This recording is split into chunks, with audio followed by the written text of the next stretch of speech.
guys, it's me, Susan. Day 59 of the Cancer Club. Just thought I'd start off that way just to blow your mind. Since I got it all. I got that first performance out of my system last night. That was obviously, I hope obviously, Jingle Bells. A little bit late for Christmas, but what the heck. I was on the internet today and found it on YouTube listed as super easy Jingle Bells for the beginner, and the lady said this is to be used only in case of an emergency. If you're a rank beginner and you need something, you need to show up with something that you can learn at the last minute. So I listened to her lesson and practiced it a number of times, and there it is. So just thought I'd kind of freak you out by starting off that way. Happy New Year, Happy New Year's Day. I hope you've all had a good day. Mine's been interesting, lots of different things, but mostly around the house. Walk Jolie morning and evening, as always. We enjoy that a lot. It was a gorgeous day today. Working a lot around the house, trying to get stuff organized, stuff that I've really let slide for quite a while. I think, you know, it was partly the cancer stuff going on. I think that also kind of gave me an excuse a little bit to, you know, and I was sleeping. I mean, I shouldn't be so hard on myself, really. It wasn't just an excuse. I had some other things on my mind. But at a certain point, you know, you have to keep up with the business of taking care of yourself, like I said, about the battery thing and about cleaning your house and keeping things together, keeping up with your stuff. For instance, I mean, some of you may be horrified, and I didn't even get to this project today, but I have 3 months of bank statements that I have to reconcile. Although I do check online to make sure that I'm not like totally in the red, but just paperwork and junk like that. And as I was going through the day, I started to notice feeling a little melancholy, and I was trying to really understand what that was about. And you know, it could be lots of things. I mean, I feel real excited about the beginning of the new year and all sorts of exciting things that I expect are going to be happening. But I think it was also just a little bit of overwhelm of all the things that I have to do to keep up with stuff, all the things I have to catch up with, and the feeling of not much time. I'm really happy that I'm not starting work till 1 o'clock tomorrow. And that gives me a little leeway. And then we've got a second weekend coming up just right after that. So that's all good. But it was really interesting. I could see how easy it would be to slide down that that slope into feeling sorry for myself maybe, or just being overwhelmed, and then starting to do things to make those feelings go away, like eating, or you know, just doing totally unproductive things, not doing any, not really tackling some of the projects, just kind of feeling like, ugh, maybe going to bed. I'm really happy I didn't do that, but I also, it's important to acknowledge the feelings and just feel them. I was telling somebody today that it's a very weird place that I'm in, where I can almost I'm enjoying feeling feelings so much that I can even enjoy feeling pain.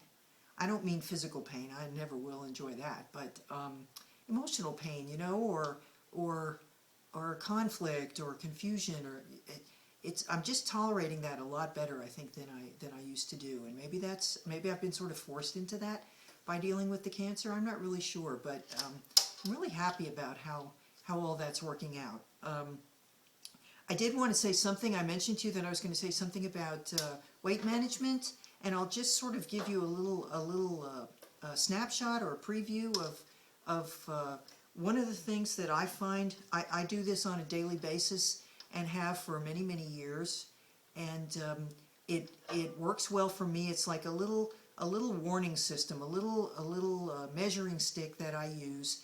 Personally, I weigh myself every day, but and that is just to note. I'm very aware that weight fluctuates for lots of reasons. If I eat pizza or anything with a lot of salt in it, the next day my weight's up a couple of pounds, and I know that, and I don't get upset about it or panic or anything like that. But the system that I use, I think, can be used by anyone. It doesn't matter how much weight you want to lose. It doesn't matter it doesn't matter. The goal doesn't matter because the goal is confined to the immediate surroundings of where you are right now. It's a three-step system, a kind of red, yellow, green concept. Let's say that you weigh 200 pounds right now. I don't care what your goal weight is or what your healthy normal weight is or what you want to weigh. 200 pounds becomes the red line. The red zone is anything above 200. So if you weigh yourself and you see tomorrow morning you're 201 or 202, that becomes a signal not to panic, but to be especially mindful that day of what you eat and how you eat. And it doesn't mean deprive, it doesn't mean don't eat anything all day. That's really one of the least useful tactics that unsuccessful weight managers use. They skip a lot of meals. I mean, I'm not saying you can't ever skip a meal, but sometimes people almost proudly announce that they haven't eaten anything, you know, since the night before or something. That to me is just dumb. That doesn't, I don't do that. That doesn't work for me anyway. I think it sets you up to binge at some later time. They did a study once on willpower, and they found that it's limited. People who use a lot of willpower to control urges or to stop themselves from doing things that they want to do, eventually kind of wear down, and they're not as able to manage those impulses later on. So relying on just deprivation and willpower to me is not effective. But anyway, back to the three-step system. 200 is the red line, using 200 as your weight. Take whatever your current weight is, and that will be the red line for you. 5 pounds under that, so between 195 and 200 in the example we're using, is the yellow zone. And the goal would be to stay in the yellow zone, to stay somewhere between 195 and 200. It doesn't matter if it's 196, 198, 199, it does not matter. You want to be in that zone and be there for a few weeks and just practice getting to know what do you eat that keeps you there. What do you, if you have a day when you go up over 200 again, notice what was different about that day and be more mindful of that and cut back a little bit the next day. Okay, from below 190 to 195 becomes the green zone. That will be ultimately where you want to be. But you've got to get comfortable and learn how to stay in the yellow zone first before you take the next step to the green zone. And don't undermine yourself by saying, but I want to lose more weight than that. I want to lose more weight than 10 pounds. I don't care how much weight you want to lose. You have to start with 5 to 10 pounds. There's no way you can go right to 20 or 40 or 60. Okay? So it's just a little way of having a way of monitoring how you're doing without making it too desperate and panicky and without everything being so rigid that you can feel like a failure. It's just, oops, going a little too fast, sort of like my speed limit thing, you know, like, oops, I'm over 70, I need to slow down a little bit. You keep an eye on the number, but not to assess your worth or anything like that, just to remind yourself of how you're doing and how you need to think about your eating that day. And there's a whole bunch of other stuff on what is healthy to eat and things like that maybe we can get into if there's any interest. But I just thought I would tell you that system because I haven't really seen that very much in the literature. And I do not think, as I said, it does not depend, it doesn't just work for people who are in a more normal weight range. It's about setting your expectations in a way that doesn't set you up to fail. Okay, so let me know if that's useful, and if you want any more of that. I certainly don't want to go on and on about that, but I know at the beginning of the new year is often a time that people want to re-examine their habits and maybe make some changes. So if your eating and your weight is one of those habits that you'd like to pay attention to, just think about some of those the ideas that I've mentioned and see how they feel to you. Okay. All right, well, once again, I feel so grateful to all of you for being a part of my life.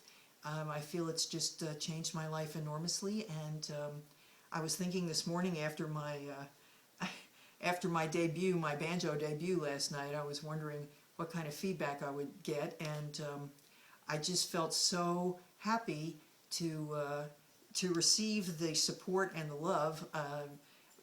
It feels so good to feel like there are people who love me no matter what I do, pretty much, and that just feels wonderful. And I think the more of that you give out to other people, the more of that you'll get back also. And it certainly feels right to me. So until tomorrow, tomorrow will be day 60. I'll have some things to say about that milestone. I encourage you to continue to live well, laugh often, and love much. And I'll see you tomorrow on the Cancer Club. Bye.